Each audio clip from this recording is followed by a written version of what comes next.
bem, pessoal? Você que vai prestar a prova da MPU, meu nome é Flávio Daia, eu sou professor de Direito Penal aqui do Gran Cursos Online. Nós vamos dar agora uma bateria de dicas para vocês, são 10 dicas que a gente vai te dar, que vão te auxiliar a você realizar a sua prova e ter êxito na sua aprovação. A dica que a gente vai dar agora é uma dica sobre tentativa.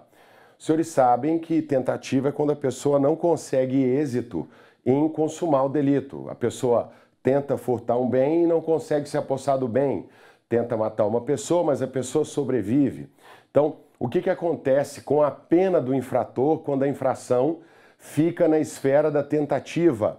Como que funciona a punição do infrator quando, no caso concreto, ele não consegue o êxito, né, de alcançar o resultado? Vamos aqui para um slide em branco. Então, olha só.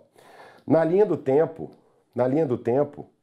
nós temos aqui a conduta do infrator, que sempre vai anteceder, em tese, o resultado. Então, a conduta ela tem que vir antes do resultado, dentro da lógica da nossa causalidade, do nosso universo físico. Quando o resultado não acontece, aí o que o Código Penal faz?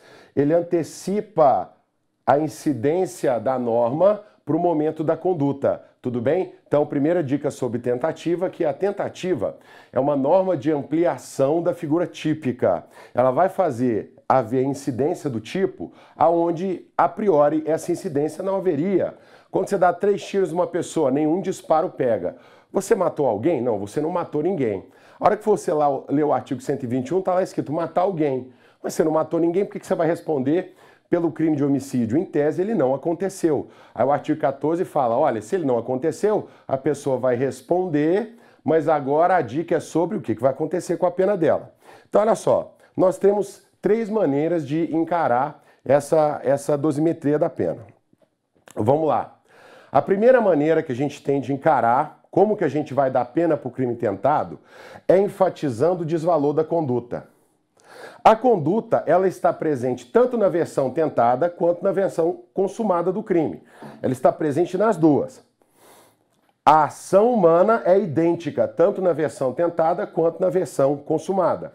Então, para a teoria que leva em consideração a intenção, o aspecto subjetivo, a postura de querer agir para alcançar o resultado, segundo essa teoria, que leva em consideração, que dá prevalência para o desvalor da conduta, então a punição é o quê? É idêntica. Por quê?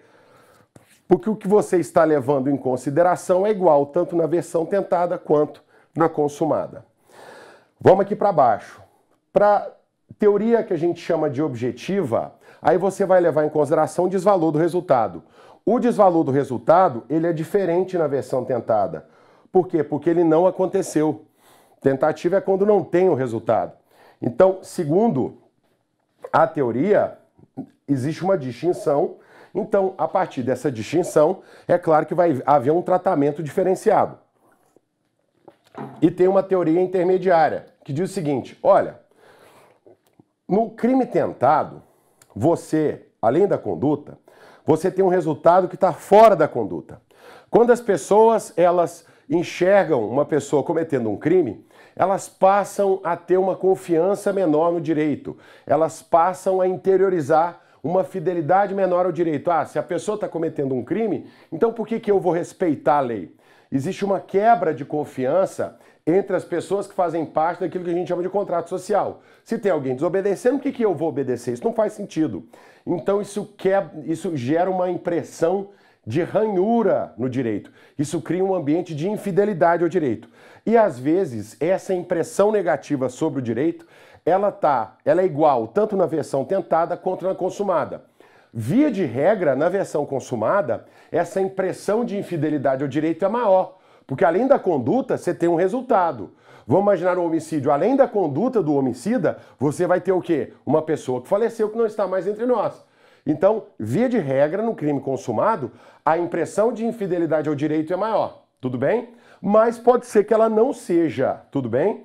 Então, o que vai ser levado em consideração aqui? Essa criação desse ambiente de infidelidade ao direito. Então, ora a pena do crime tentado pode ser igual ao consumado, quando, no caso concreto, a impressão de infidelidade ao direito foi igual, ora ela pode ser menor. Senhores, olha só, o Código Penal comum, ele usa a teoria objetiva. Por quê?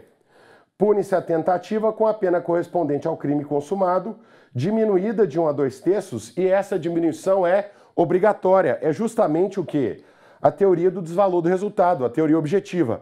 Agora, se você pegar o Código Penal Militar, pune-se a tentativa com a pena correspondente ao crime diminuída de 1 a 2/3. Até aqui está idêntico ao crime, ao Código Penal comum. Podendo o juiz, no caso de excepcional gravidade, aplicar a pena do crime consumado. Então isso é uma peculiaridade do Código Penal Militar, que a parte geral não é de 1984, é de 1969. Então, tentativa, Código Penal comum, teoria objetiva, é obrigatória a diminuição de pena.